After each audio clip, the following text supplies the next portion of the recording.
ಓಂ ಶ್ರೀ ಗುರು ಬಸವಲಿಂಗಾಯ ನಮಃ. ಅರಿವು ವಾಹಿನಿಗೆ ತಮಗೆಲ್ಲ ಆತ್ಮೀಯ ಸ್ವಾಗತ. ಹಿಂದಿನ ಸಂಚಿಕೆಯಲ್ಲಿ ನಾವು ಪ್ರಮುಖವಾಗಿ ಗುಡಿಯಲ್ಲಿರುವಂಥ ಸ್ಥಾವರಲಿಂಗ ಮತ್ತು ಭಕ್ತನ ಅಥವಾ ಸಾಧಕನ ದೇಹದ ಮೇಲೆ ಧರಿಸಿರುವಂಥ ಇಷ್ಟಲಿಂಗ ಇವೆರಡರ ಕುರಿತು ಒಂದು ತಾತ್ವಿಕ ವಿಚಾರವನ್ನು ತಿಳ್ಕೊಳ್ಳೋ ಒಂದು ಪ್ರಯತ್ನವನ್ನು ಮಾಡಿದ್ದೇವೆ.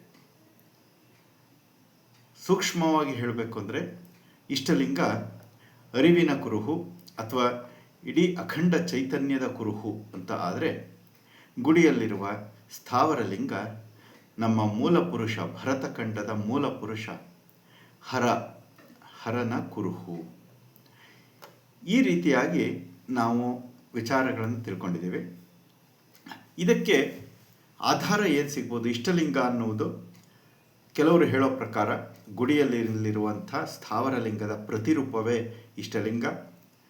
ಗುಡಿಯ ಲಿಂಗ ಎಲ್ಲ ಕಡೆ ತೆಗೆದುಕೊಂಡು ಹೋಗ್ಲಿಕ್ಕೆ ಆಗದೇ ಇರೋದ್ರಿಂದ ಅದರ ಒಂದು ಮಿನಿಯೇಚರ್ ಅಥವಾ ಸ್ಮಾಲ್ ಪೋರ್ಷನ್ ಇದರಾಗಿ ತೆಗೆದುಕೊಂಡು ದೇಹದ ಮೇಲೆ ಕಟ್ಕೊಂಡು ಹೋಗಿ ಅದನ್ನು ನಾವು ಎಲ್ಲಿ ಬೇಕಾ ಅಲ್ಲಿ ಪೂಜೆ ಮಾಡುವಂಥ ಒಂದು ವಸ್ತು ಅಷ್ಟೇ ಅಂತ ಕೆಲವರು ಹೇಳೋದನ್ನು ಕೇಳಿದ್ದೀವಿ. ಆದರೆ ನನ್ನ ಹಿಂದಿನ ವಿಡಿಯೋದಲ್ಲಿ ಅದನ್ನು ಸ್ಪಷ್ಟವಾಗಿ ಅಲ್ಲಗಳೆದು ಇದು ಎರಡೂ ಕೂಡ ಬೇರೆ ಬೇರೆಯೇ ಆಗಿವೆ ಅನ್ನುವಂಥ ವಿಚಾರವನ್ನು ನಾನು ನನ್ನ ಹಿಂದಿನ ವಿಡಿಯೋದಲ್ಲಿ ತಿಳಿಸ್ಕೊಟ್ಟಿದ್ದೀನಿ. ಅದು ಹೇಗೆ ಬೇರೆ ಅನ್ನುವಂಥ ವಿಚಾರವನ್ನು ವಚನಗಳನ್ನು ಅರ್ಥ ಮಾಡಿಕೊಳ್ಳೋ ಮುಖಾಂತರ ಈ ಸಂಚಿಕೆಯಲ್ಲಿ ತಿಳಿಯುವ ಪ್ರಯತ್ನವನ್ನು ಮಾಡೋಣ. ಗುರು ಬಸವಣ್ಣನವರ ಒಂದು ವಚನ ಈ ರೀತಿಯಾಗಿದೆ: ಅಂತರಂಗದೊಳಗಿದ್ದ ನಿರವಯವ ಲಿಂಗವನ್ನು ಸಾವಯವ ಲಿಂಗವ ಮಾಡಿ ಶ್ರೀ ಗುರುಸ್ವಾಮಿ ಕರಸ್ಥಲಕ್ಕೆ ತಂದುಕೊಟ್ಟನಾಗಿ ಆ ಇಷ್ಟಲಿಂಗವೇ ಅಂತರಂಗವನಾವರಿಸಿ ಅಂತರಂಗದ ಕಿರಣಗಳಾಗಿ ಬೆಳಗುವ ಚಿದಂಶವೇ ಪ್ರಾಣಲಿಂಗವು. ಆ ಮೂಲ ಚೈತನ್ಯವೇ ಭಾವಲಿಂಗವು. ಇದನರಿದು ನೋಡುವ ನೋಟ ಭಾವಪರಿಪೂರ್ಣವಾಗಿ ತಾನಾದಲ್ಲದೆ ಇದಿರಿಟ್ಟು ತೋರುವುದಿಲ್ಲವಾಗಿ ಅಖಂಡ ಪರಿಪೂರ್ಣವಪ್ಪ ನಿಜವು ತಾನೇ ಕೂಡಲ ಸಂಗಮ ದೇವ.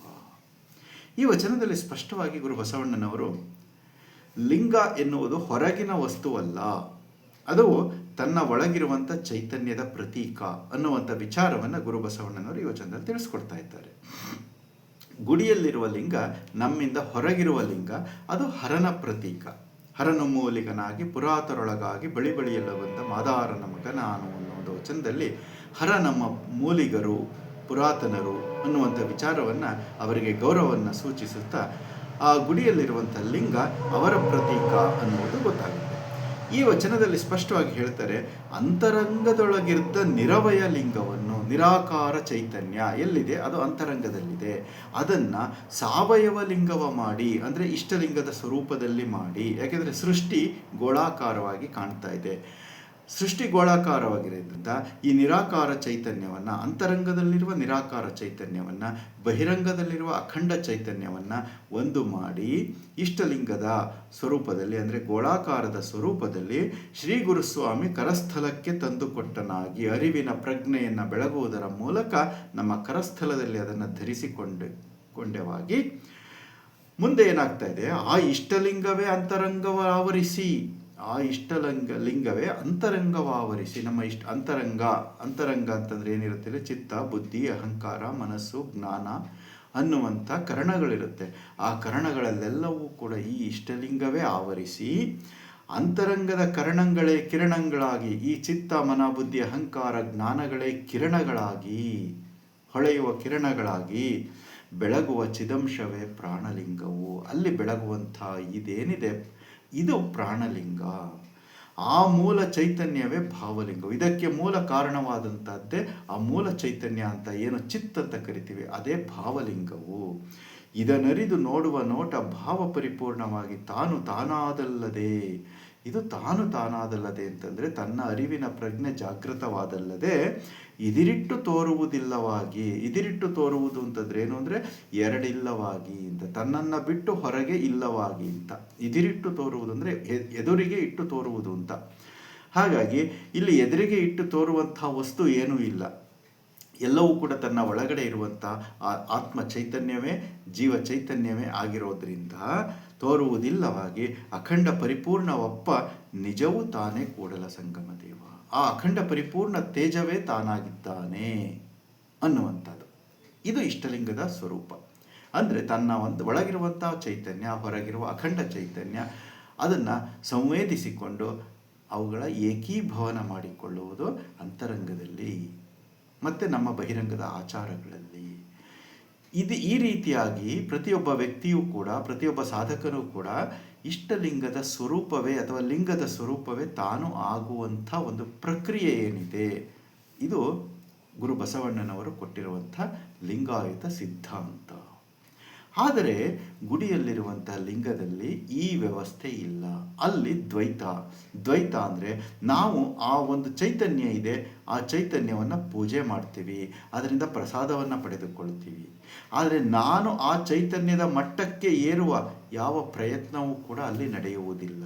ಅದು ಹೊರಗಿನ ವಸ್ತುವಾಗೇ ಉಳಿದುಕೊಳ್ಳುತ್ತೆ, ಇದು ಒಳಗಿನ ವಸ್ತುವಾಗಿ ಉಳ್ಕೊಳ್ಳುತ್ತೆ.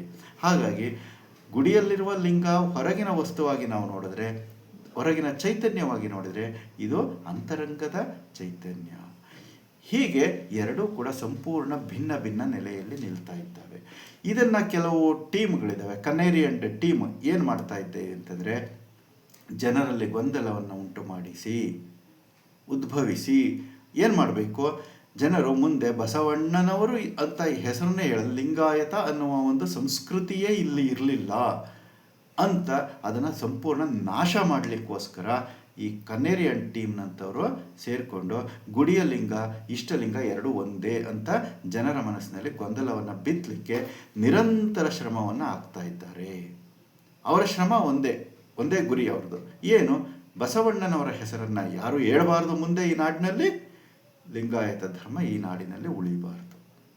ಈ ಕಾರಣಕ್ಕೋಸ್ಕರ ಅವರು ಬಸವಾದಿ ಶರಣರ ಹಿಂದೂ ಸಮಾವೇಶವನ್ನು ಬಸವ ಕಲ್ಯಾಣದಲ್ಲೇ ಆಯೋಜನೆ ಮಾಡ್ತಾರೆ. ಎಲ್ಲಿ ಬಸವಣ್ಣನವರು ಈ ಹೊಸ ಸಮಾಜವನ್ನು, ಹೊಸ ಲಿಂಗಾಯತ ಧರ್ಮವನ್ನು ಸೃಷ್ಟಿ ಮಾಡಿದ್ರೋ ಆ ಜಾಗದಲ್ಲಿ ನಿಂತು ಬಸವಣ್ಣನವರ ವಿರುದ್ಧ ಕೃತ್ಯವನ್ನು ಮಾಡ್ತಾ ಇದ್ದಾರೆ.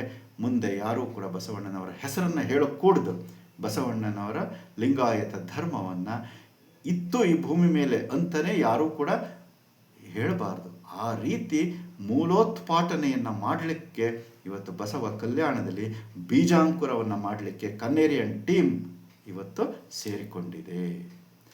ಹೀಗಾಗಿ ನಾವು ಬಸವ ಪ್ರಜ್ಞೆಯನ್ನು ಉಳ್ಳಂಥವರು ಎರಡಕ್ಕೂ ವ್ಯತ್ಯಾಸ ಏನಿದೆ, ಗುರು ಬಸವಣ್ಣನವರು ಕೊಟ್ಟಂಥ ಆಚಾರ ವಿಚಾರಗಳೇನು, ಸಾಧನೆಗಳೇನು, ಇವುಗಳನ್ನು ನಾವು ಸಂಪೂರ್ಣವಾಗಿ ಅರ್ಥ ಮಾಡ್ಕೋಬೇಕು, ಅದನ್ನು ಮನನ ಮಾಡ್ಕೋಬೇಕು. ಅವುಗಳನ್ನು ನಮ್ಮ ಜೀವನದ ಅವಿಭಾಜ್ಯ ಅಂಗವಾಗಿ ಅಳವಡಿಸಿಕೊಂಡ್ರೆ ಅದೇ ನಾವು ಬಸವಣ್ಣನವರಿಗೆ ಸಲ್ಲಿಸುವಂಥ ಒಂದು ಗೌರವ. ಅವರು ಹೇಳ್ತಾರೆ, ಗುರು ಬಸವಣ್ಣನವರಿಗೆ ಜಾತವೇದ ಮುನಿಗಳು ದೀಕ್ಷೆಯನ್ನು ಕೊಟ್ಟರು. ಯಾವ ದೀಕ್ಷೆ ಕೊಟ್ಟರಂತೆ? ವೀರಶೈವ ದೀಕ್ಷೆಯನ್ನು ಕೊಟ್ಟರಂತೆ. ಬಸವಣ್ಣನವರು ಎಂದಿಗೂ ಕೂಡ ವೀರಶೈವರಾಗಲಿಲ್ಲ. ಅವರು ಶೈವ ಸಿದ್ಧಾಂತಗಳನ್ನು ಹೊರಗಿಟ್ಟು ಬಂದು ಲಿಂಗಾಯತ ಸಿದ್ಧಾಂತವನ್ನು ಪ್ರತಿಪಾದಿಸಿದಂಥವರು. ಅದಕ್ಕೆ ಆಧಾರ ಸಿಗುತ್ತೆ. ಮುಂದಿನ ವಚನದಲ್ಲಿ ಹೇಳ್ತಾರೆ, ವೇದಾಂತಗಳಿಗೆ ಅಸಾಧ್ಯವಾದ ಅನುಪಮ ಲಿಂಗವ ತಂದುಕೊಟ್ಟನಯ್ಯ ಸದ್ಗುರು ಎನ್ನ ಕರಸ್ಥಲಕ್ಕೆ, ನಾದ ಬಿಂದು ಕಳೆಗೆ ಅತೀತವಾದ ಅಭೇದ್ಯವಾದ ಅಚಲಿತ ಲಿಂಗವ ತಂದುಕೊಟ್ಟನಯ್ಯ ಸದ್ಗುರು ಎನ್ನ ಕರಸ್ಥಲಕ್ಕೆ, ವಾಂಗ್ಮನಕ್ಕೆ ಅಗೋಚರವಾದ ಅಖಂಡಿತ ಲಿಂಗವ ತಂದುಕೊಟ್ಟನಯ್ಯ ಸದ್ಗುರು ಎನ್ನ ಕರಸ್ಥಲಕ್ಕೆ, ಇನ್ನು ನಾನು ಬದುಕಿದೆನು ನಾ ಬಯಸುವ ಬಯಕೆ ಕೈ ಸಾರಿತ್ತಿಂದು ಕೂಡಲ ಸಂಗಮ ದೇವ. ಇಂಥ ವಚನ. ಈ ವಚನದಲ್ಲಿ ಸ್ಪಷ್ಟವಾಗಿ ಉಲ್ಲೇಖವನ್ನು ಮಾಡ್ತಾರೆ. ವೇದಾಂತಗಳಿಗೆ ಅಭೇದ್ಯವಾದ ಲಿಂಗ ತಂದುಕೊಟ್ಟನಯ್ಯ ಸದ್ಗುರು ಎನ್ನ ಕರಸ್ಥಲಕ್ಕೆ. ಈ ಗುರು ಬಸವಣ್ಣನವರು ಕೊಟ್ಟಿರುವಂತಹ ಇಷ್ಟಲಿಂಗ ವೇದಗಳಿಗೆ ಅಸಾಧ್ಯವಾಗಿತ್ತು, ಅಭೇದ್ಯವಾಗಿತ್ತು. ವೇದಾಂತಗಳು ಅಂದರೆ ಉಪನಿಷತ್ತುಗಳು, ಶ್ರುತಿಗಳು, ಸ್ಮೃತಿಗಳು, ಇವೆಲ್ಲ ಏನಿದ್ದು ಅವೆಲ್ಲವಕ್ಕೂ ಕೂಡ ಅಭೇದ್ಯವಾದಂಥ, ಅವುಗಳು ಭೇದಿಸಲು ಆಗದಂಥ ಇಷ್ಟಲಿಂಗವನ್ನು ತಂದುಕೊಟ್ಟನಯ್ಯ ಸದ್ಗುರು ಎನ್ನ ಕರಸ್ಥಲಕ್ಕೆ ಅಂತ ಹೇಳ್ತಾ ಇದ್ದಾರೆ. ಇಲ್ಲಿ ಸದ್ಗುರು ಅಂತ ಹೇಳ್ತಾ ಇದ್ದಾರೆ. ಸದ್ಗುರು ಯಾರು ಇಲ್ಲಿ ಅಂತಂದರೆ, ಗುರು ಬಸವಣ್ಣನವರ ಕರಸ್ಥಲಕ್ಕೆ ತಂದು ಕೊಟ್ಟಂಥ ಸದ್ಗುರು ಯಾರು ಅಂದರೆ, ಅವರ ಅಂತರಂಗದ ವಿವೇಕ, ಅಂತರಂಗದ ಪ್ರಜ್ಞೆ, ಅವರಲ್ಲಿ ಜಾಗೃತವಾದಂಥ ಅರಿವಿನ ಪ್ರಜ್ಞೆ ಆ ಸದ್ಗುರು. ಗುರುವೇ ಅರಿವೇ ಗುರು ಅಂತ ಅದಕ್ಕೆ ಕರೆದಿರೋದು. ಹಾಗಾಗಿ ಆ ಅರಿವಿನ ಮೂಲಕ ಜಾಗೃತವಾದಂಥ ಇಷ್ಟಲಿಂಗವನ್ನು ತಮ್ಮ ಕರಸ್ಥಲದಲ್ಲಿ ಇಟ್ಟುಕೊಂಡು ಗುರು ಬಸವಣ್ಣನವರು ಹೇಳ್ತಾ ಇದ್ದಾರೆ, ಎನ್ನ ಸದ್ಗುರು ಈ ರೀತಿಯಾಗಿ ನನ್ನ ಕರಸ್ಥಲಕ್ಕೆ ತಂದು ಕೊಟ್ಟ ಇಷ್ಟಲಿಂಗ ಇದು ವೇದಾಂತಗಳಿಗೆ ಅಭೇದ್ಯವಾಗಿತ್ತು. ಆದರೆ ಅವರೇನು ಹೇಳ್ತಾರೆ ಅಂದರೆ, ಕನೇರಿಯನ್ ಟೀಮ್ ಏನು ಹೇಳುತ್ತೆ ಅಂದರೆ, ಜಾತವೇದ ಮುನಿಗಳು ಬಸವಣ್ಣನವರಿಗೆ ಇಷ್ಟಲಿಂಗವನ್ನು ಕೊಟ್ಟರು ಅಂತ. ಗುರು ಬಸವಣ್ಣನವರು ಏನು ಹೇಳ್ತಾರೆ, ಜಾತವೇದ ಮುನಿಗಳು ಏನನ್ನು ಅನುಸರಿಸ್ತಾ ಇದ್ರು, ವೀರಶೈವ ಸಿದ್ಧಾಂತವನ್ನು ಅನುಸರಿಸ್ತಾ ಇದ್ರು. ವೀರಶೈವರು ಏನನ್ನು ಅನುಸರಿಸ್ತಾ ಇದ್ದಾರೆ ಈಗಲೂ ಕೂಡ. ವೇದಗಳು, ಆಗಮಗಳು, ಉಪನಿಷತ್ತುಗಳನ್ನು ಅನುಸರಿಸ್ತಾ ಇದ್ದಾರೆ. ಆದರೆ ಗುರು ಬಸವಣ್ಣನವರು ಈ ವಚನದಲ್ಲಿ ಸ್ಪಷ್ಟವಾಗಿ ಹೇಳ್ತಾರೆ, ವೇದಾಂತಗಳಿಗೆ ಅಭೇದ್ಯವಾದ ನಿರವಯ ಲಿಂಗವನ್ನು ಸದ್ಗುರು ಎನ್ನ ಕರಸ್ಥಲಕ್ಕೆ ತಂದು ಕೊಟ್ಟ. ಅಂದರೆ ಇಲ್ಲಿ ಸದ್ಗುರು ಅನ್ನೋದು ಅಂತರಂಗದ ವಿವೇಕ, ಅಂತರಂಗದ ಪ್ರಜ್ಞೆ, ಅವರ ಅಂತರಂಗದ ಪ್ರಜ್ಞೆ ಅದು ಆಗಿತ್ತು. ಹಾಗಾಗಿ ಈ ಲಿಂಗ ವೇದಗಳಿಗೆ, ವೇದಾಂತಗಳಿಗೆ, ಎಲ್ಲ ಭಾರತೀಯ ತತ್ವಶಾಸ್ತ್ರಗಳಿಗೆ ನಿಲುಕದಂಥ ವಿಚಾರವಾಗಿತ್ತು. ಅಂಥ ಇಷ್ಟಲಿಂಗವನ್ನು ಗುರು ಬಸವಣ್ಣನವರು ತಾವೇ ಸ್ವಯಂ ಸೃಷ್ಟಿಸಿ ಕರಸ್ಥಲದಲ್ಲಿ ಇಟ್ಟುಕೊಂಡು ಆನಂದಭರಿತರಾಗಿ ಈ ವಚನವನ್ನು ಹೇಳ್ತಾ ಇದ್ದಾರೆ.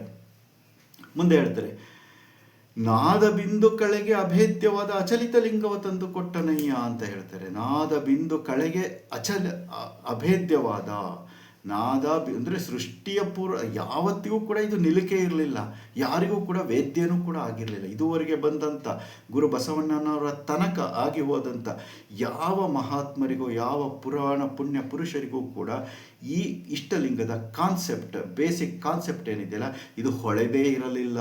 ಯಾಕೆಂದರೆ ಇಲ್ಲಿ ಹೇಳ್ತಾರೆ, ನಾದ ಬಿಂದು ಕಳೆಗೆ ಅಭೇದ್ಯವಾದ ಅಚಲಿತ ಲಿಂಗವ. ಅಚಲಿತ ಲಿಂಗ ಅಂದರೆ ಅಖಂಡಿತ ಲಿಂಗ, ಇಡೀ ಸೃಷ್ಟಿಯನ್ನು ಒಳಗೊಂಡಂಥ ಲಿಂಗ. ಅದನ್ನು ತಂದು ಕೊಟ್ಟನಯ್ಯ ಸದ್ಗುರು ಎನ್ನ ಕರಸ್ಥಲಕ್ಕೆ, ನನ್ನ ಕರಸ್ಥಲಕ್ಕೆ ನನ್ನ ವಿವೇಕದಿಂದ ನಾನು ಕಂಡಿದ್ದೆ ಅಂತ ಹೇಳ್ತಾ ಇದ್ದಾರೆ. ವಾಂಗ್ಮನಕ್ಕೆ ಅಗೋಚರವಾದ, ವಾಂಗ್ಮನಕ್ಕೆ ಮಾತು ಮನಸ್ಸುಗಳಿಗೆ ಅಗೋಚರವಾದ, ಯಾವುದಕ್ಕೂ ನಿಲುಕದ ಅಖಂಡಿತ ಲಿಂಗವ ತಂದು ಕೊಟ್ಟನಯ್ಯ ಸದ್ಗುರು ಎನ್ನ ಕರಸ್ಥಲ. ಈ ರೀತಿಯಾಗಿ ನನ್ನ ಅಂತರಂಗದ ಅರಿವಿನ ಪ್ರಜ್ಞೆಯ ವಿಕಾಸದಿಂದ ರೂಪುಗೊಂಡಂಥದ್ದು ಇಷ್ಟಲಿಂಗ ಅಂತ ಗುರು ಬಸವಣ್ಣನವರು ಹೇಳ್ಕೊತಾ ಇದ್ದಾರೆ. ಇನ್ನು ನಾನು ಬದುಕಿದೆನು, ನಾ ಬಯಸುವ ಬಯಕೆ ಕೈ ಸಾರಿತ್ತಿಂದು ಅಂತ ಸ್ಪಷ್ಟವಾಗಿ ಹೇಳ್ತಾರೆ. ನಾನು ಬದುಕಿಬಿಟ್ಟೆ, ನಾನು ಏನನ್ನು ಸಾಧನೆ ಮಾಡಬೇಕು ಅಂತ ಅಂತಿದ್ನೋ ಅದನ್ನು ಸಾಧನೆ ಮಾಡಿಬಿಟ್ಟೆ. ಈಗ ನನ್ನ ಕೈಗೆ ಸಿಕ್ಕಿಬಿಡ್ತು ಇಷ್ಟಲಿಂಗ, ನಾನು ಕಂಡಿಡಿದು ಬಿಟ್ಟೆ ಅಂತ ಗುರು ಬಸವಣ್ಣನವರು ಬಹಳ ಆನಂದಭರಿತರಾಗಿ ಈ ವಚನವನ್ನು ಹೇಳ್ತಾ ಇದ್ದಾರೆ. ಇದು ಜಾತವೇದರು ಕೊಟ್ಟಿದ್ದಿದ್ರೆ ಜಾತವೇದರನ್ನ ಸ್ತುತಿ ಮಾಡಿರೋರು. ಆ ವಚನಕ್ಕೆ ಮುಂದೆ ಬರ್ತೀನಿ. ಎಲ್ಲಿ ಬಸವಣ್ಣನವರ ಒಂದೇ ಒಂದು ವಚನದಲ್ಲಿ ಜಾತವೇದರ ಹೆಸರೇ ಬರೋದಿಲ್ಲ. ಇಡೀ ವಚನ ಸಾಹಿತ್ಯವನ್ನು ಹುಡುಕಿದರೂ ಕೂಡ ನನ್ನ ಗುರು ಚನ್ನಬಸವಣ್ಣ ಅಂತ ಬಸವಣ್ಣವರು ಹೇಳ್ತಾರೆ, ನನ್ನ ಗುರು ಮಡಿವಾಳ ಮಾಚಿದೇವ, ನನ್ನ ಗುರು ಅಲ್ಲಮ ಪ್ರಭುಗಳು, ಸಿದ್ದರಾಮೇಶ್ವರರು ಅಂತ ಎಲ್ಲ ಕಡೆ ಹೇಳ್ಕೊತಾರೆ. ಅಂದರೆ ಮೂಲ ಕೊಟ್ಟವ್ರು ಇವರು ಆದರೂ ಕೂಡ ಎಲ್ಲೂ ನಾನು ಕೊಟ್ಟೆ ಅಂತ ಹೇಳ್ಕೊಳ್ಳೋಂಥ ಪ್ರವೃತ್ತಿ ಬಸವಣ್ಣನವ್ರದ್ದಲ್ಲ.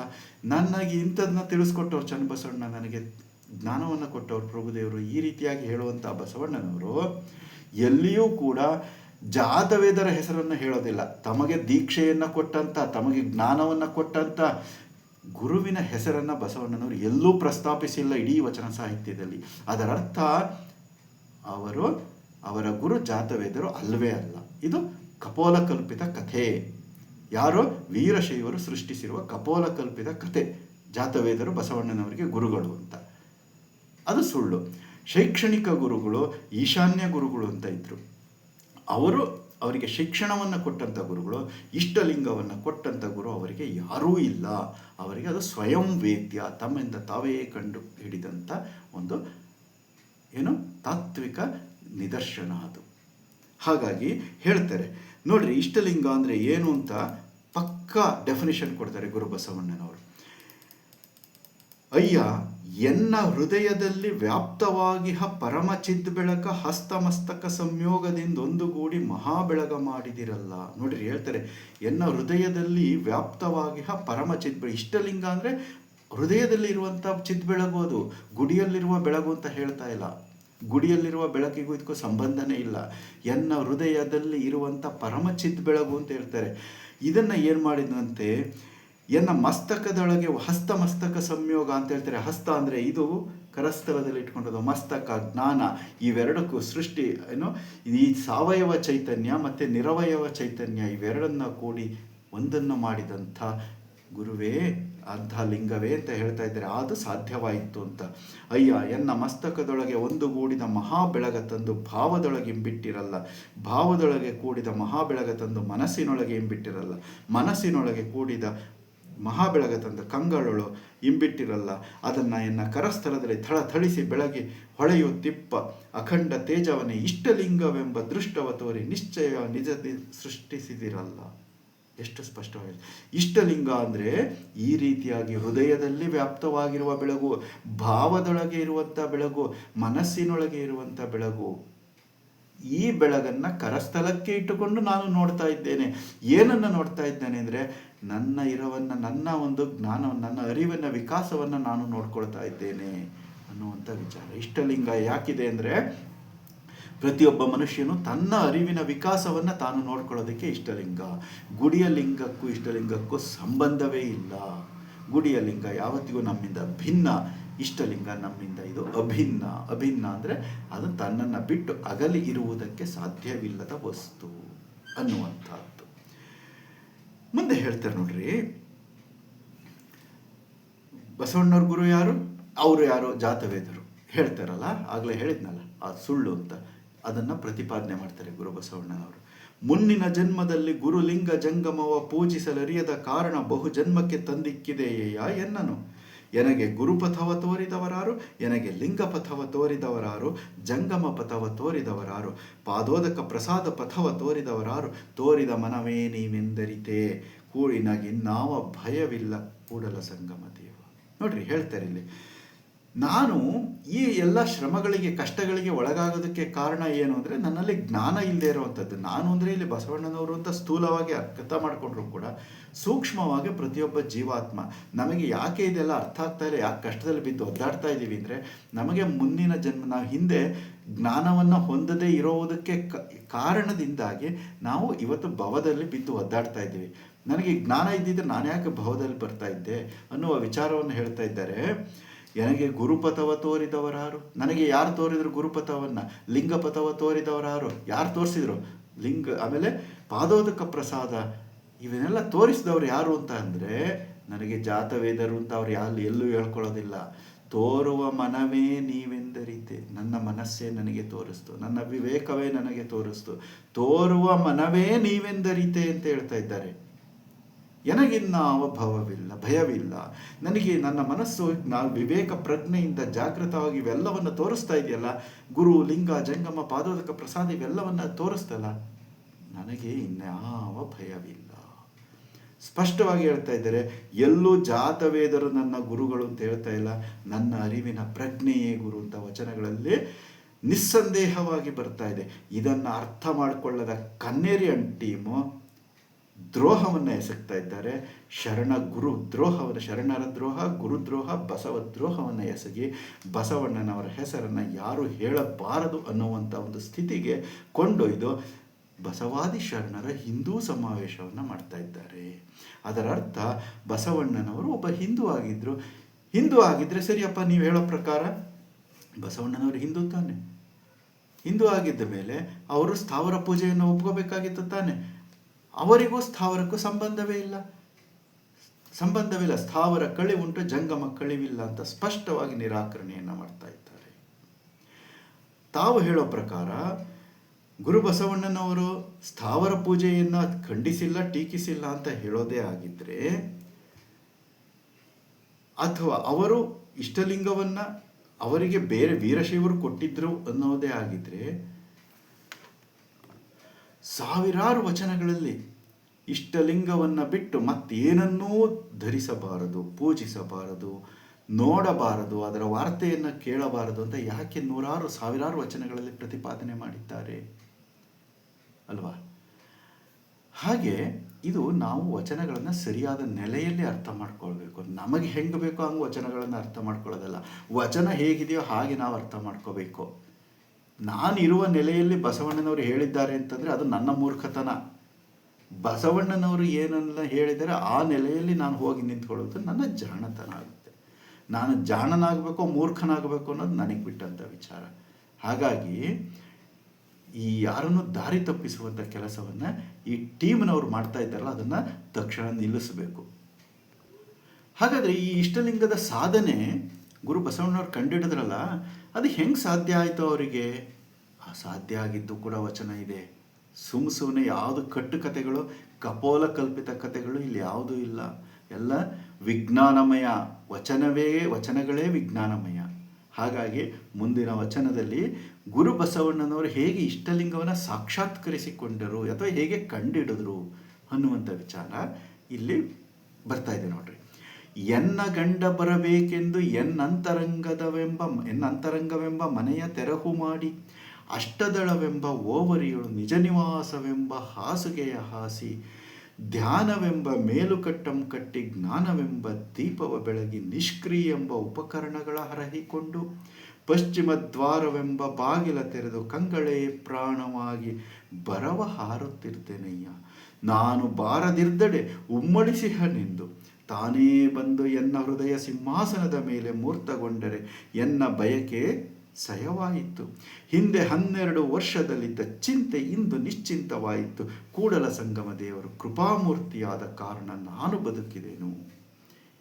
ಈ ವಚನ ನಮಗೆ ಸ್ಪಷ್ಟತೆಯನ್ನು ಕೊಡುತ್ತೆ. ಗುರು ಬಸವಣ್ಣನವರು ಹೇಗೆ ಇಷ್ಟಲಿಂಗವನ್ನು ಸಾಧಿಸಿದರು ಅಥವಾ ಸಂಪಾದಿಸಿದರು ಅನ್ನುವಂಥ ವಿಚಾರ ಈ ವಚನದಲ್ಲಿ ಗೊತ್ತಾಗುತ್ತೆ. ಏನು ಮಾಡಿದ್ರಂತೆ ಗುರು ಬಸವಣ್ಣವರು? ಧ್ಯಾನಕ್ಕೆ ಕೂತ್ಕೊಂಡ್ರು. ಯಾವುದೇ ಬರೋದು ಒಳಗಿನಿಂದ ಬರೋದು ಜ್ಞಾನ, ಅರಿವು ಹೊರಗಿನಿಂದ ಬರೋಲ್ಲ. ಅದಕ್ಕೆ ಎನ್ನ ಗಂಡ ಬರಬೇಕೆಂದು, ಆ ಲಿಂಗದ ಒಂದು ಜ್ಞಾನ ನನಗೆ ಉತ್ಪತ್ತಿ ಆಗಬೇಕು ಅಂತ ಎನ್ನ ಗಂಡ ಬರಬೇಕೆಂದು ಎನ್ನ ಅಂತರಂಗದ ಮನೆಯ ತೆರಹು ಮಾಡಿ, ನನ್ನ ಅಂತರಂಗದ ಮನೆ ಏನಿದೆಯಲ್ಲ ಈ ದೇಹದಲ್ಲಿ ಇರುವಂಥದ್ದು ಎಲ್ಲವನ್ನ ತೆರಹು ಮಾಡಿ, ಖಾಲಿ ಮಾಡಿ. ನಾವೇನು ಮಾಡಿದ್ದೀವಿ? ಕಸವನ್ನು ತುಂಬಿಕೊಂಡಿದ್ದೀವಿ. ದೇಹದ ಒಳಗೆ, ಮನಸ್ಸಿನ ಒಳಗೆ, ಭಾವದ ಒಳಗೆ ಕಸವನ್ನು ತುಂಬಿಕೊಂಡು ಬಾ ಅಂದರೆ ಯಾವುದೂ ಬರೋದಿಲ್ಲ ಇಲ್ಲಿ. ಮೊದಲು ನಮ್ಮ ದೇಹ, ಮನ, ಭಾವದಲ್ಲಿರುವಂಥ ಕಸವನ್ನು ತೆರಹು ಮಾಡಬೇಕು. ಗುರು ಬಸವಣ್ಣನವರು ಅದನ್ನು ತೆರಹು ಮಾಡ್ಕೊಂಡಿದ್ರಂತೆ. ಎನ್ನ ಗಂಡ ಬರಬೇಕೆಂದು ಅಂತರಂಗದೆಂಬ ಮನೆಯ ತೆರಹು ಮಾಡಿ, ಇಡೀ ಮನೆಯನ್ನು ಖಾಲಿ ಮಾಡ್ಕೊಂಡಿದ್ರಂತೆ, ಅಂತರಂಗವೆಂಬ ಮನೆಯನ್ನು. ಅಷ್ಟದಳವೆಂಬ ಓವರಿಯೊಳಗೆ ನಿಜ ನಿವಾಸವೆಂಬ ಹಾಸಿಗೆಯ ಆಸೆ, ಈ ದೇಹವನ್ನು ಅಷ್ಟು ಪವಿತ್ರಮಯ ಮಾಡಿಕೊಂಡಿದ್ದೆ ಅಂತ ಹೇಳ್ತಾ ಇದ್ದಾರೆ. ನಿಜ ನಿವಾಸ, ಅದರ ನಿಜ ನಿವಾಸವನ್ನು ಮಾಡಿಕೊಂಡಿದ್ದೆ ಈ ದೇಹವನ್ನು. ಯಾವುದಕ್ಕೋಸ್ಕರ? ಆ ಪರಮ ಚೈತನ್ಯಕ್ಕೋಸ್ಕರ ನಾನು ಕಾಯ್ತಾ ಇದ್ದೆ ಅಂತ ಕೇಳ್ತಾ ಇದ್ದಾರೆ. ಅದಕ್ಕೋಸ್ಕರ ಏನು ಮಾಡ್ತಾ ಇದ್ದೆ? ಧ್ಯಾನವೆಂಬ ಮೇಲುಕಟ್ಟಂ ಕಟ್ಟಿ ಜ್ಞಾನವೆಂಬ ದೀಪವ ಬೆಳಗಿ. ಧ್ಯಾನ ಅಂದ್ರೇನು? ಹೈ ಕಾನ್ಸಂಟ್ರೇಷನ್ ಅಂತ. ಅಷ್ಟು ಉತ್ಕಟವಾದ ಬಯಕೆ, ಕಾಣಬೇಕು, ನಾನು ಏನಾದರೂ ಮಾಡಲೇಬೇಕು, ಇಷ್ಟಲ್ಲಿ ನಾನು ಒಂದು ದೇವರ ಚೈತನ್ಯವನ್ನು ಕಂಡಿಡಿಲೇಬೇಕು ಅನ್ನುವಂಥ ಧ್ಯಾನ. ಆ ಧ್ಯಾನವೆಂಬ ಮೇಲುಕಟ್ಟಂ ಕಟ್ಟಿ, ಅಷ್ಟು ತೀವ್ರವಾದ ಬಯಕೆಯಿಂದ ಜ್ಞಾನ, ಅಜ್ಞಾನದಿಂದ ಕೂತ್ಕೊಂಡಿಲ್ಲ ನಾನಿಲ್ಲಿ. ಬಸವಣ್ಣವ್ರು ಹೇಳ್ತಾರೆ, ಜ್ಞಾನವೆಂಬ ದೀಪವ ಬೆಳಗಿ, ಅರಿವಿನ ಬೆಳಕನ್ನು ಬೆಳಗುತ್ತಾ ಇದೆಲ್ಲ ಅಂತರಂಗದಲ್ಲಿ ನಡೀತಿರುವಂಥ ಕ್ರಿಯೆ, ಬಹಿರಂಗದಲ್ಲ. ನಿಷ್ಕ್ರಿಯ ಎಂಬ ಉಪಕರಣಗಳ ಹರಹಿಕೊಂಡು, ನಿಷ್ಕ್ರಿಯ ಅಂದರೆ ಏನನ್ನೂ ಮಾಡಲಾರದೆ, ಎಲ್ಲ ಚಿತ್ತ, ಮನ, ಬುದ್ಧಿ, ಅಹಂಕಾರಗಳು, ಪಂಚ ಜ್ಞಾನೇಂದ್ರಿಯಗಳು, ಪಂಚ ಕರ್ಮೇಂದ್ರಿಯಗಳು ಎಲ್ಲವೂ ಕೂಡ ನಿಷ್ಕ್ರಿಯೆಗಳಾಗಿದೆ. ನಿಷ್ಕ್ರಿಯ ಅಂದರೆ ಯಾವುದನ್ನೂ ಮಾಡಲಾರದ ಸ್ಥಿತಿ, ಅಂದರೆ ಸಂಪೂರ್ಣ ಹೈಲಿ ಕಾನ್ಸಂಟ್ರೇಟೆಡ್ ಸ್ಟೇಟ್. ಅಂಥ ಸಿಚುಯೇಷನಲ್ಲಿ ನಿಷ್ಕ್ರಿಯೆಯಾಗಿ ಎಲ್ಲ ಸ್ತಬ್ಧವಾಗಿದೆ. ಮನಸ್ಸು ಅಷ್ಟು ಏಕಾಂತದಲ್ಲಿ ತದೇಕ ಚಿತ್ತವಾಗಿ ತಾನು ಏನನ್ನು ಸಾಧಿಸಬೇಕು ಅಂತ ಚಿಂತನೆಯನ್ನು ಮಾಡ್ತಾ ಇದ್ದಾರೆ. ಆ ಕಡೆಗೆ ಮನಸ್ಸು ಫೋಕಸ್ಡ್ ಆಗಿದೆ. ಅದನ್ನು ಹೇಳ್ತಾ ಇದ್ದಾರೆ. ನಿಷ್ಕ್ರಿಯ ಎಂಬ ಉಪಕರಣಗಳ ಹರಹಿ, ಚಿತ್ತ, ಮನ, ಬುದ್ಧಿ, ಅಹಂಕಾರಗಳ ಉಪಕರಣಗಳು ಅವೇ ಎಲ್ಲದಕ್ಕೂ ಮೂಲ, ಅವುಗಳನ್ನು ನಿಷ್ಕ್ರಿಯಗೊಳಿಸಿದ್ದಾರೆ. ಮುಂದೆ ಹೇಳ್ತಾರೆ, ಪಶ್ಚಿಮ ದ್ವಾರವೆಂಬ ಬಾಗಿಲ ತೆರೆದು ಜ್ಞಾನದ ಬಾಗಿಲು. ಪಶ್ಚಿಮದ ಬಾಗಿಲು ಅಂತಂದ್ರೆ ಏನು? ಜ್ಞಾನದ ಬಾಗಿಲು. ಅದನ್ನು ತೆರೆದು ಕಂಗಳೇ ಪ್ರಾಣವಾಗಿ ಬರವ ಹಾರುತ್ತಿರ್ತೇನಯ್ಯ. ಕಂಗಳೇ ಪ್ರಾಣವಾಗಿ, ಬೆಳಕು, ಅದನ್ನು ಪ್ರಾಣವಾಗಿ, ಅದೇ ಪ್ರಾಣವಾಗಿ ಕಾಯ್ತಾ ಕೂತ್ಕೊಂಡಿದ್ದೆ. ಕಣ್ಣನ್ನು ಮುಚ್ಕೊಂಡಿದ್ರು ಕೂಡ ಕಾಣ್ತಾ, ಇಲ್ಲಿಂದ ಯಾರನ್ನು ರಿಸೀವ್ ಮಾಡ್ಬೇಕಾದ್ರೆ ನೋಡೋದನ್ನು ಹಿಂಗೆ ನೋಡ್ತಾ ಇರ್ತೀವಲ್ಲ, ಬಂದ್ರ ಅಂತೇಳಿ. ಹಾಗೆ ಆ ಕಂಗಳೇ ಪ್ರಾಣವಾಗಿ ಯಾವಾಗ ನನಗೆ ಆ ಇಷ್ಟಲಿಂಗದ ಸ್ವರೂಪ ಜ್ಞಾನೋದಯ ಉಂಟಾಗುತ್ತೆ ಅಂತ ನಾನು ಅದರ ಬರುವನ್ನು ಹಾರುತ್ತಿರ್ತೇನೆ, ಕಾಯ್ತಾ ಕೂತ್ಕೊಂಡಿದ್ದೀನಿ ತದೇಕ ಚಿತ್ತದಿಂದ ಅಂತ ಗುರು ಬಸವಣ್ಣನವರು ತಮ್ಮ ಸಾಧನೆಯ ತೀವ್ರತೆಯನ್ನು ಇಲ್ಲಿ ವರ್ಣನೆಯನ್ನು ಮಾಡ್ತಾ ಇದ್ದಾರೆ ಈ ವಚನದಲ್ಲಿ. ಗೊತ್ತಾಯ್ತಲ್ಲ? ಮುಂದೆ ಹೇಳ್ತಾರೆ, ಇದಿಷ್ಟು ಅವರು ಮಾಡುವಂಥ ಸಾಧನೆ ಆಯಿತು. ಮುಂದೆ ಹೆಂಗೆ ಸಾಧ್ಯ ಆಯಿತು ಅಂತ ಅದು ಹೇಳ್ತಾರೆ. ಇಷ್ಟಲಿಂಗ ಹೆಂಗೆ ಒಳಿತು, ಹೆಂಗೆ ಬಂತು ಅಂತ ಹೇಳ್ತಾರೆ. ನಾನು ಬಾರದಿರ್ದಡೆ ಉಮ್ಮಳಿಸಿಹನೆಂದು ತಾನೇ ಬಂದು, ಅಂದರೆ ಈಗ ಅದು ನನಗೇನಾದ್ರು ಕೈಗೂಡಲಿಲ್ಲ ಅಂದರೆ ಇಷ್ಟೆಲ್ಲ ತೀವ್ರತರವಾಗಿ ಕೂತ್ಕೊಂಡು ಸಾಧನೆ ಮಾಡ್ತಾ ಇದ್ದಾರಲ್ಲ ಬಸವಣ್ಣವರು, ಬರದೇ ಇದ್ದರೆ ದುಃಖ ಆಗುತ್ತೆ ಅಂತ ಆ ಅಂತರಂಗದಲ್ಲಿ ನಿವೇದನೆ ಆಗಿರುವಂಥ ವಿಚಾರವನ್ನು ಹೇಳ್ತಾ ಇದ್ದಾರೆ. ಬಾರದಿರ್ತಡೆ ಉಮ್ಮಳಿಸಿಹನೆಂದು ದುಃಖ ಆಗುತ್ತೆ ಅಂತ, ಉಮ್ಮಳಿಸೋದು ದುಃಖ ಆಗುತ್ತೆ ಅಂತ. ತಾನೇ ಬಂದು ಎನ್ನ ಹೃದಯ ಸಿಂಹಾಸನದ ಮೇಲೆ ಮೂರ್ತಿಗೊಂಡರೆ, ನನ್ನ ಹೃದಯ ಸಿಂಹಾಸನದ ಮೇಲೆ ಅದು ಮೂರ್ತಿಗೊಳ್ತು. ಯಾವುದು? ಆ ಇಷ್ಟಲಿಂಗದ ಸ್ವರೂಪ. ಇಷ್ಟಲಿಂಗ ಅಂದರೆ ಹೀಗಿರಬೇಕು. ನಾನು ಪರಿಭಾವಿಸಿರುತ್ತಿರುವಂಥ ಲಿಂಗ, ದೇವರ ಸ್ವರೂಪ ಅಂದರೆ ಈ ರೀತಿಯಾಗಿ ಇರಬೇಕು. ಅಖಂಡ ಚೈತನ್ಯ ಸ್ವರೂಪಕ್ಕೆ ಭಂಗ ಬಾರದ ರೀತಿಯಲ್ಲಿ ಅದು ಗೋಳಾಕಾರದ ಸ್ವರೂಪದಲ್ಲಿ ಕಪ್ಪು ಕಂತೆಯನ್ನು ಹೊತ್ತುಕೊಂಡು ಈ ರೀತಿಯಾಗಿ ನಾನು ಇಷ್ಟಲಿಂಗವನ್ನು ರೂಪಿಸಿಕೊಟ್ಟರೆ ಇದು ಯೋಗಕ್ಕೆ ಒಂದು ಸಾಧನವಾಗ್ತಾ ಇದೆ. ಈ ಇಷ್ಟಲಿಂಗ ನನ್ನ ನನ್ನ ಹೃದಯದ ಕಮಲದ ಮೇಲೆ ರೂಪವನ್ನು ಸಿಂಹಾಸನದ ಮೇಲೆ ಮೂರ್ತಗೊಂಡರೆ ಸಾಧ್ಯವಾಯಿತು ಅಂತ. ಎನ್ನ ಬಯಕೆ ಸ್ವಯವಾಯಿತು. ಸಾಧ್ಯ, ನನಗೀಗ ಸಂತೃಪ್ತಿ ಆಯಿತು ಹೇಳ್ತಾ ಇದ್ದೆ. ಎನ್ನ ಬಯಕೆ, ನಾನು ಏನು ಅಂದ್ಕೊಂಡಿದ್ನೋ ಅದು ಈಡೇರಿತು. ಹಿಂದೆ 12 ವರ್ಷದಲ್ಲಿದ್ದ ಚಿಂತೆ ಇಂದು ನಿಶ್ಚಿಂತವಾಯಿತು. ನಾನು ಏನು ಮನೆ ಬಿಟ್ಟಾಗಿಂದ, ಯಾಕಾಗಿ ಮನೆ ಬಿಟ್ಟೆ, 8ನೇ ವಯಸ್ಸಿಗೆ ಮನೆ ಬಿಟ್ಟೆ ಅಂತ ಬಸವಣ್ಣವ್ರು ಹೇಳಿದ್ರು. ಅವರ ವಿಚಾರ ಬರುತ್ತಲ್ಲ, 8ನೇ ವಯಸ್ಸಿಗೆ ಯಾವ ಸತ್ಯವನ್ನು ಹುಡುಕಿಕೊಂಡು ಅಸತ್ಯವನ್ನು ಧಿಕ್ಕರಿಸಿ, ಅಲ್ಲಿದ್ದಂಥ ವಾತಾವರಣದಲ್ಲಿದ್ದಂಥ ಅಸತ್ಯವನ್ನು ಧಿಕ್ಕರಿಸಿ ಸತ್ಯವನ್ನು ಹುಡುಕಿಕೊಂಡು ಪರಮ ಸತ್ಯವನ್ನು ಹುಡುಕಿಕೊಂಡು ಮನೆಯನ್ನು ಬಿಟ್ಟು 8 ವರ್ಷದ ಬಾಲಕ ಬಸವರಸ ಹೊರಗಡೆ ಬಂದು ವಿದ್ಯಾಭ್ಯಾಸವನ್ನು ಮಾಡಿ ಜ್ಞಾನಾರ್ಜನೆಯನ್ನು ಪಡೆದುಕೊಂಡು 21-22 ವರ್ಷದ ತರುಣರಾಗುವಷ್ಟು ಹೊತ್ತಿಗೆ ಎಷ್ಟು ವರ್ಷ ಆಗಿತ್ತು ಅವ್ರಿಗೀಗ? 12 ವರ್ಷ ಡಿಫರೆನ್ಸ್, ಗ್ಯಾಪ್. ಅದಕ್ಕೆ ಹೇಳ್ತಿರಲೇ, ಹಿಂದೆ 12 ವರ್ಷದಲ್ಲಿದ್ದ ಚಿಂತೆ ಇಂದು ನಿಶ್ಚಿಂತೆಯಾಯಿತು. ನಾನು ಯಾವ ವಸ್ತುವನ್ನು, ಯಾವ ವಿಚಾರವನ್ನು ಸಾಧನೆ ಮಾಡಬೇಕು ಅಂತ ಅಂದ್ಕೊಂಡಿದ್ನೋ ಅದು ಇವತ್ತು ಸಾಧನೆ ಆಯಿತು. ಆ ಚಿಂತೆ ನಿಶ್ಚಿಂತೆ ಆಯಿತು. ಕೂಡಲ ಸಂಗಮ ದೇವರು ಕೃಪಾಮೂರ್ತಿಯಾದ ಕಾರಣ ನಾನು ಬದುಕಿದೆನು. ಆ ಕೂಡಲ ಸಂಗಮ ದೇವರು ನಾನು ಏನನ್ನು ಸಾಧನೆ ಮಾಡಬೇಕು ಅಂತ ಆ ಕೃಪಾಮೂರ್ತಿ ನನಗೆ ಇವತ್ತು ಸಾಧ್ಯ ಆದ ಕಾರಣ ಇವತ್ತು ನನಗೆ ಸಂಪೂರ್ಣ ತೃಪ್ತಿ ಆಯಿತು.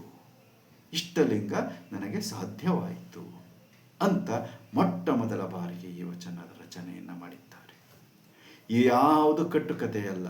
ಕನ್ನೇರಿಯನ್ ಟೀಮ್ ಏನು ಹೇಳ್ತಾ ಇದೆಯಲ್ಲ, ಬಸವಣ್ಣನವರಿಗೆ ಇಷ್ಟಲಿಂಗವನ್ನು ಜಾತವೇದ ಮುನಿಗಳು ಕೊಟ್ಟರು ಅಂತ ಸುಳ್ಳಿನ ಕಂತೆ ಅದು. ಸತ್ಯದ ಕಂತೆ ಏನು ಅಂತಂದರೆ ಇಲ್ಲಿದೆ.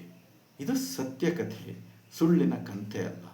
ಹಾಗಾಗಿ ನಾವು ಬಸವಣ್ಣನವರ ಅನುಯಾಯಿಗಳು ಸತ್ಯವನ್ನು ಅರಿಯಬೇಕು, ಸುಳ್ಳನ್ನು ತಿರಸ್ಕರಿಸಬೇಕು.